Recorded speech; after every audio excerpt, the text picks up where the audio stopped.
Welcome to Slothful Slumber, the podcast where we transform the vast knowledge of the internet into a gentle lullaby for your mind. I'm your host, Luna Dreamwell, and I'm here to guide you on a journey to tranquility through the soothing cadence of Wikipedia articles. Each episode will delve into the most wonderfully mundane and sleep-inducing topics, helping you drift off into a realm of serene dreams. So find your comfortable space, close your eyes, and let the dull hum of information carry you into a restful slumber. Now, let's embark on tonight's voyage of tranquil learning as we explore a topic so peacefully uneventful, it just might whisk you away to the land of dreams.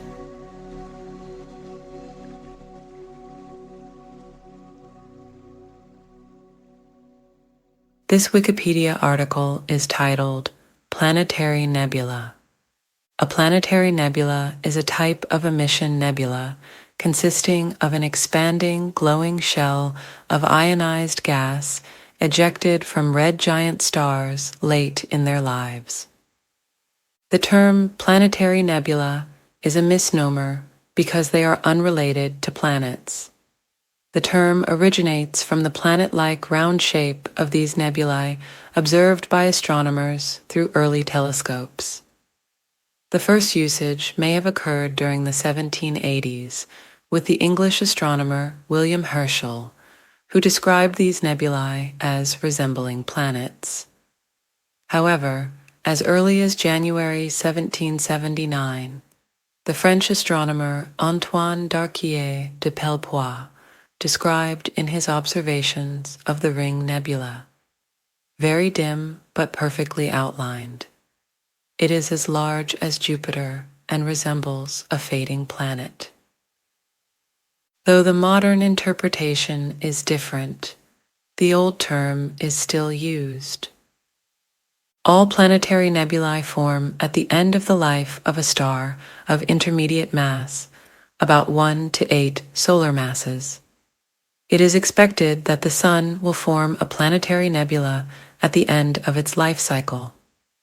They are relatively short-lived phenomena, lasting perhaps a few tens of millennia, compared to considerably longer phases of stellar evolution.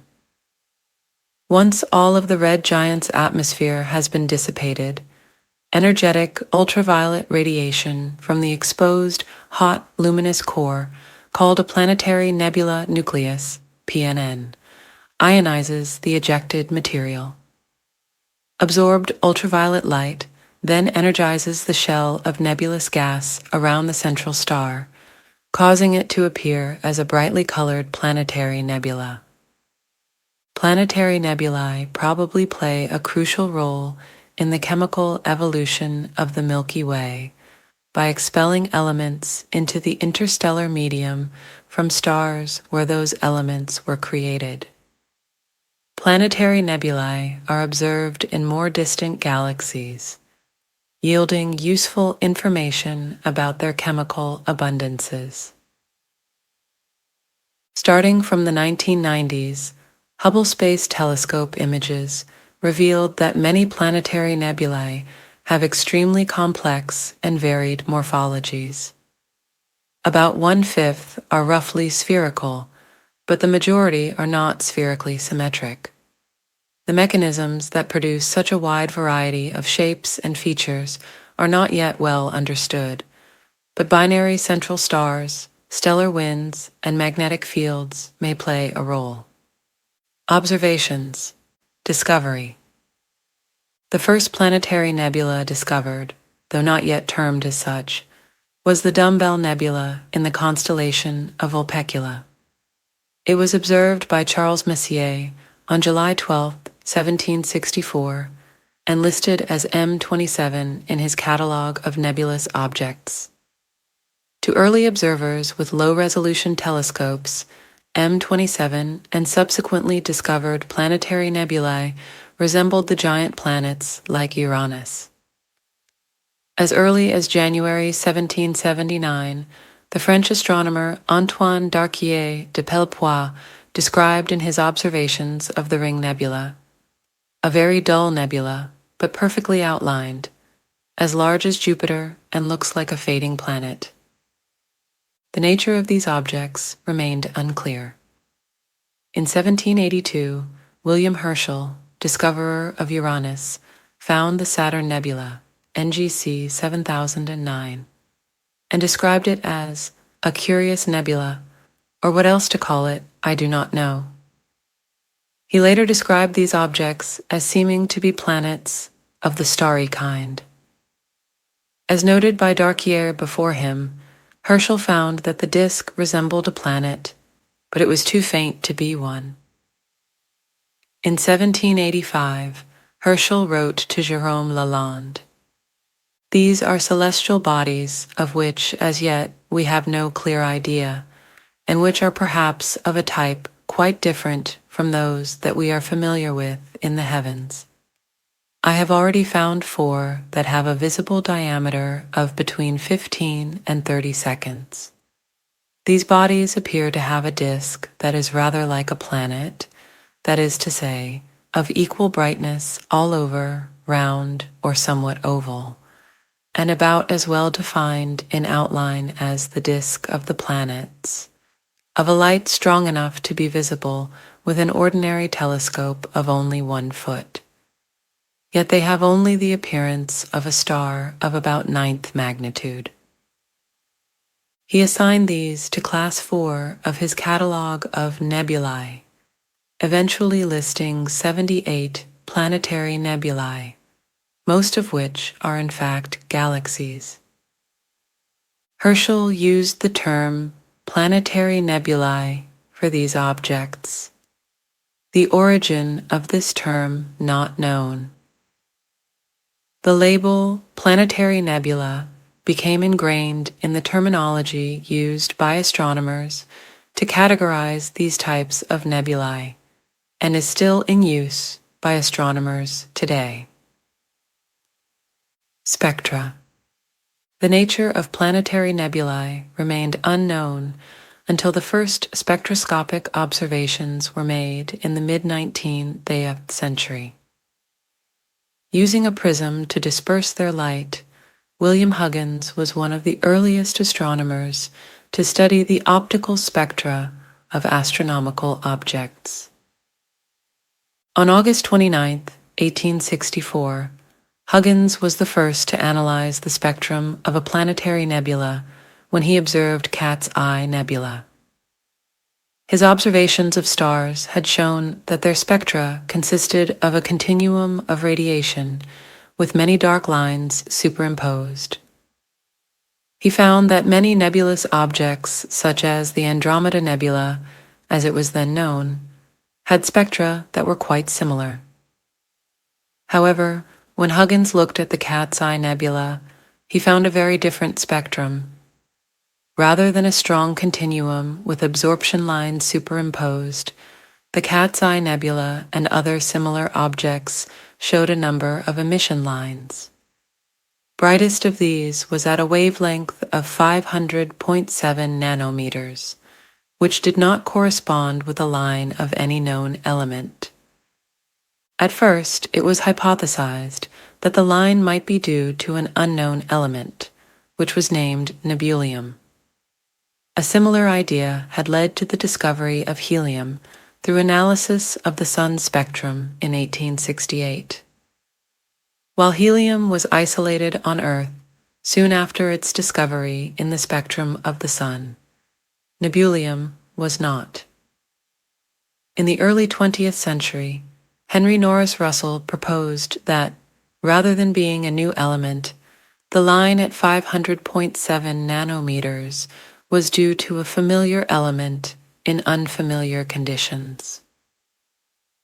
Physicists showed in the 1920s that in gas at extremely low densities, electrons can occupy excited metastable energy levels in atoms and ions that would otherwise be de-excited by collisions that would occur at higher densities. Electron transitions from these levels in nitrogen and oxygen ions, O+, O2+, aka O3, and N+, give rise to the 500.7 nanometers emission line and others. These spectral lines, which can only be seen in very low-density gases, are called forbidden lines. Spectroscopic observations thus showed that nebulae were made of extremely rarefied gas. Central stars. The central stars of planetary nebulae are very hot. Only when a star has exhausted most of its nuclear fuel can it collapse to a small size. Planetary nebulae are understood as a final stage of stellar evolution. Spectroscopic observations show that all planetary nebulae are expanding. This led to the idea that planetary nebulae were caused by a star's outer layers being thrown into space at the end of its life. Modern observations. Towards the end of the 20th century, technological improvements helped to further the study of planetary nebulae. Space telescopes allowed astronomers to study light wavelengths outside those that the Earth's atmosphere transmits. Infrared and ultraviolet studies of planetary nebulae allowed much more accurate determinations of nebular temperatures, densities, and elemental abundances. Charge-coupled device technology allowed much fainter spectral lines to be measured accurately than had previously been possible.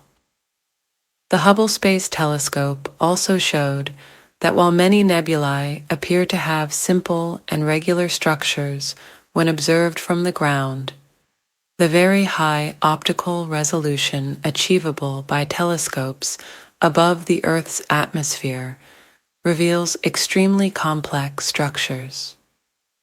Under the Morgan-Keenan spectral classification scheme, planetary nebulae are classified as type P, although this notation is seldom used in practice. Origins. Stars greater than 8 solar masses will probably end their lives in dramatic supernovae explosions, while planetary nebulae seemingly only occur at the end of the lives of intermediate and low-mass stars between 0.8 solar masses to 8.0 solar masses. Progenitor stars that form planetary nebulae will spend most of their lifetimes converting their hydrogen into helium in the star's core by nuclear fusion at about 15 million Kelvin. This generates energy in the core, which creates outward pressure that balances the crushing inward pressures of gravity. This state of equilibrium is known as the main sequence, which can last for tens of millions to billions of years, depending on the mass. When the hydrogen in the core starts to run out, nuclear fusion generates less energy and gravity starts compressing the core, causing a rise in temperature to about 100 million Kelvin. Such high core temperatures then make the star's cooler outer layers expand to create much larger red giant stars. This end phase causes a dramatic rise in stellar luminosity, where the released energy is distributed over a much larger surface area, which in fact causes the average surface temperature to be lower. In stellar evolution terms, stars undergoing such increases in luminosity are known as asymptotic giant branch stars, AGB. During this phase, the star can lose 50 to 70% of its total mass from its stellar wind. For the more massive asymptotic giant branch stars that form planetary nebulae, whose progenitors exceed about 0.6 solar masses, their cores will continue to contract.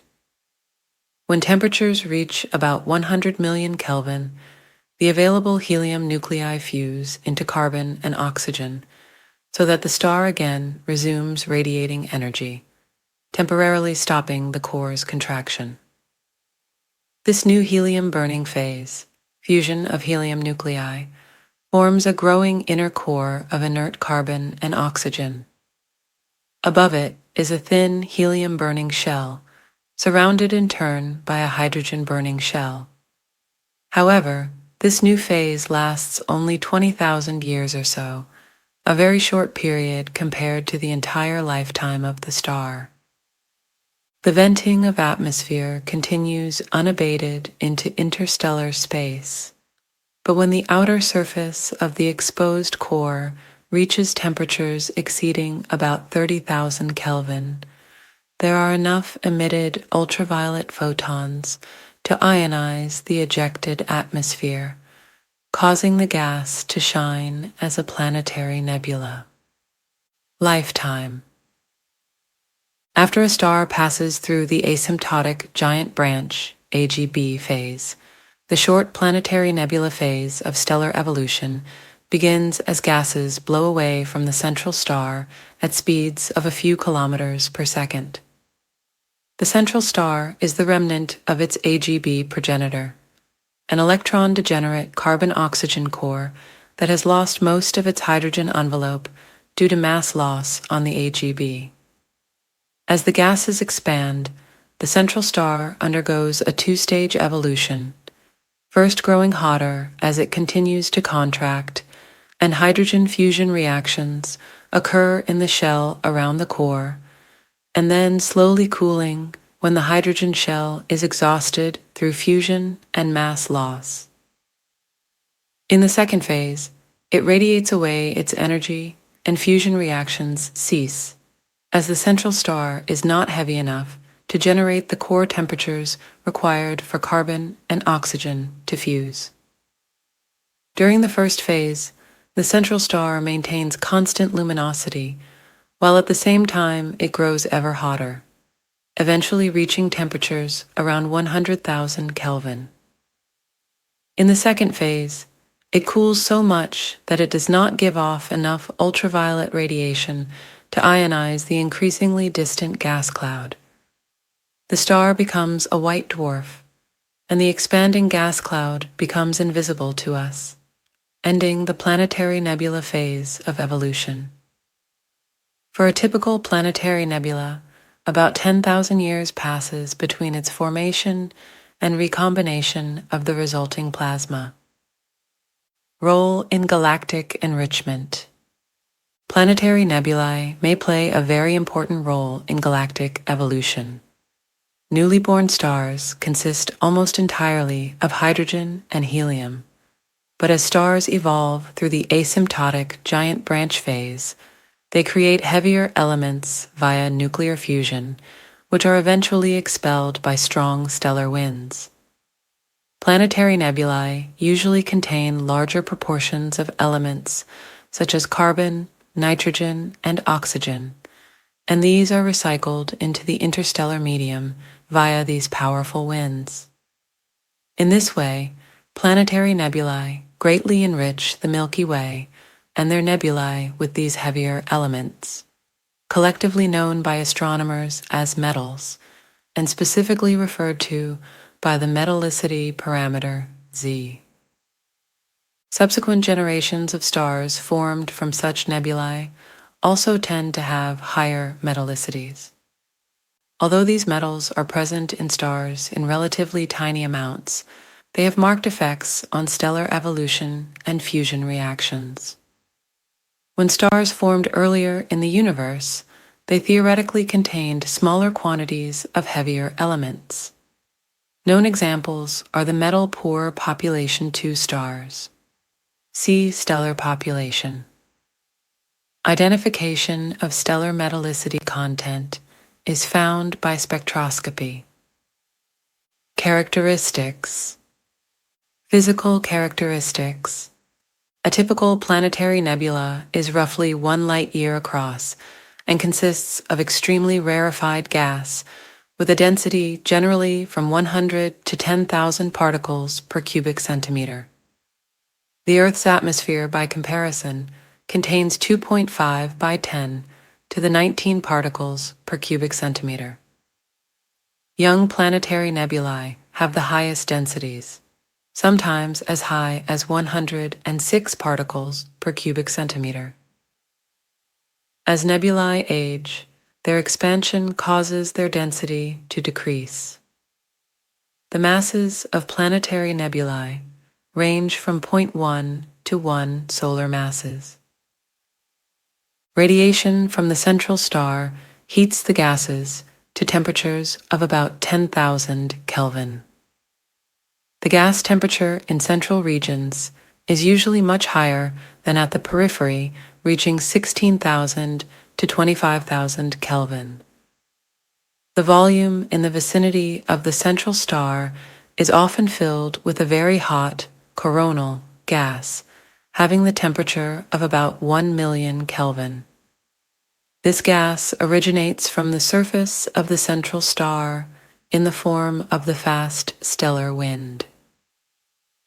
Nebulae may be described as matter-bounded or radiation-bounded. In the former case, there is not enough matter in the nebula to absorb all the UV photons emitted by the star, and the visible nebula is fully ionized. In the latter case, there are not enough UV photons being emitted by the central star to ionize all the surrounding gas, and an ionization front propagates outward into the circumstellar envelope of neutral atoms. Numbers and distribution. About 3,000 planetary nebulae are now known to exist in our galaxy, out of 200 billion stars. Their very short lifetime compared to total stellar lifetime accounts for their rarity. They are found mostly near the plane of the Milky Way, with the greatest concentration near the galactic center. Morphology. Only about 20% of planetary nebulae are spherically symmetric. A wide variety of shapes exist, with some very complex forms seen. Planetary nebulae are classified by different authors into stellar, disk, ring, irregular, helical, bipolar, quadrupolar, and other types, although the majority of them belong to just 3 types: spherical, elliptical, and bipolar. Bipolar nebulae are concentrated in the galactic plane, probably produced by relatively young massive progenitor stars. And bipolars in the galactic bulge appear to prefer orienting their orbital axes parallel to the galactic plane. On the other hand, spherical nebulae are probably produced by old stars similar to the Sun. The huge variety of the shapes is partially the projection effect. The same nebula, when viewed under different angles, will appear different. Nevertheless, the reason for the huge variety of physical shapes is not fully understood. Gravitational interactions with companion stars. If the central stars are binary stars, may be one cause. Another possibility is that planets disrupt the flow of material away from the star as the nebula forms.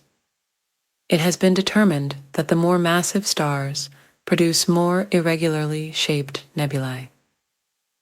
In January 2005, astronomers announced the first detection of magnetic fields around the central stars of 2 planetary nebulae, and hypothesized that the fields might be partly or wholly responsible for their remarkable shapes. Membership in clusters.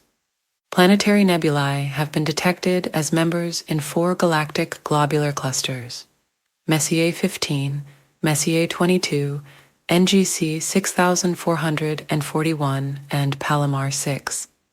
Evidence also points to the potential discovery of planetary nebulae in globular clusters in the galaxy M31. However, there is currently only one case of a planetary nebula discovered in an open cluster that is agreed upon by independent researchers. That case pertains to the planetary nebula PHR 1315-6555 and the open cluster Andrews-Lindsay 1. Indeed, through cluster membership, PHR 1315-6555 possesses among the most precise distances established for a planetary nebula, that is, a 4% distance solution. The cases of NGC 2818 and NGC 2348 in Messier 46 exhibit mismatched velocities between the planetary nebulae and the clusters, which indicates they are line-of-sight coincidences. A subsample of tentative cases that may potentially be cluster PN pairs includes Abell 8 and Bika 6, and He2-86 and NGC 4463.